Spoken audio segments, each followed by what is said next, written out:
C'est dans le cadre de notre série de reportages consacrés aux monnaies locales que nous retrouvons ce soir Margot et Carla, jeunes journalistes au Media Lab du foyer rural Cépage.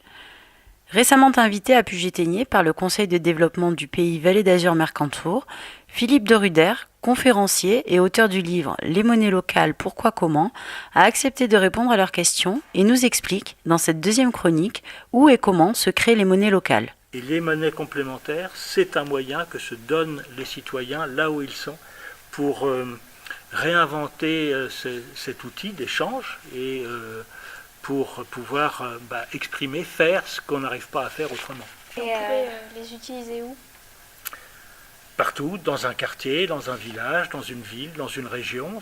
C'est un moyen pour les citoyens de se réapproprier un outil dont ils ont complètement perdu la maîtrise. Parce qu'aujourd'hui, je ne sais pas si vous entendez un petit peu tout ce qui se passe dans notre monde, dans les journaux, la télévision, on voit bien qu'il y a un gros problème autour de l'argent, de la dette publique, il n'y a pas assez d'argent pour payer ceci, il n'y a pas assez d'argent pour payer cela. Donc on est complètement démunis, impuissants par rapport à ce qui se passe dans le monde aujourd'hui. Il y aurait plein de choses à faire, entre autres sur le plan écologique, mais ça coûte toujours trop cher.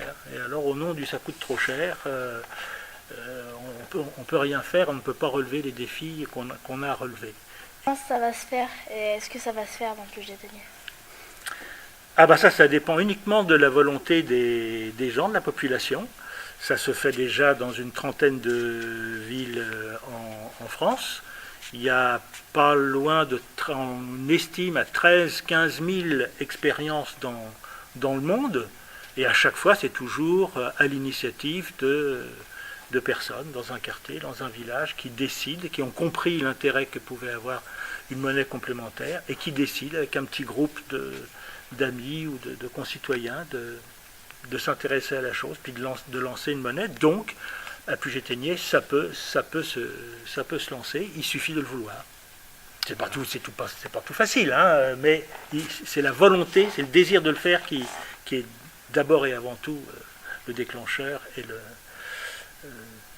la base de l'existence d'une monnaie complémentaire.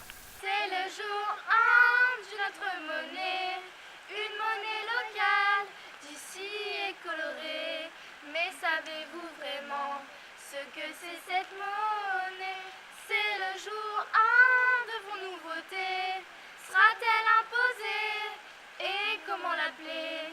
Si vous ne savez pas, c'est pour ça qu'on est là.